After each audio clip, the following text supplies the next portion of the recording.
પરિવારમાં સંસ્કાર સિંચનનું મહત્વ વિશે ચર્ચા કરવા જઈ રહ્યો છું.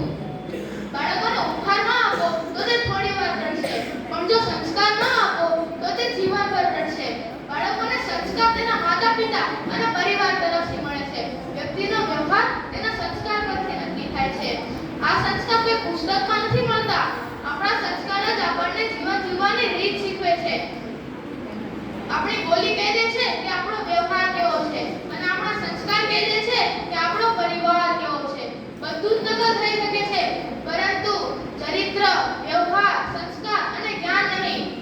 પરિવારમાં સંસ્કારનું સિંચન એટલા માટે મહત્વનું છે કે સંસ્કારથી દુનિયા જીતી શકાય છે, પરંતુ અહંકારથી નહીં. શિક્ષણ અને સંસ્કાર બંને જરૂરી છે.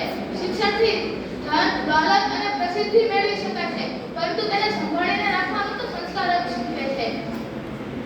જ્યાં વૃક્ષો અને પાણી એકસાથે હોય ત્યાં હરિયાળી આપમેળે જ આવી જાય છે. તેવી જ રીતે જ્યાં શિક્ષા અને સંસ્કાર એકસાથે હોય ત્યાં સફળતા આપમેળે જ આવી જાય છે. જે ગામમાં વરસાદ ન હોય ત્યાંનો પાક ખરાબ થઈ જાય છે. તેવી જ રીતે જે ઘરમાં શિક્ષા અને સંસ્કાર ન હોય તે ઘરની નસલ ખરાબ થઈ જાય છે.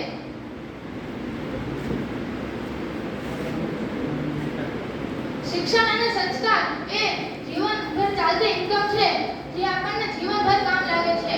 શિક્ષણ અને સંસ્કાર એ જીવન જીવવાના મૂળ મંત્રો છે. શિક્ષણ આપણને કદી ઝૂકવા દેશે નહીં.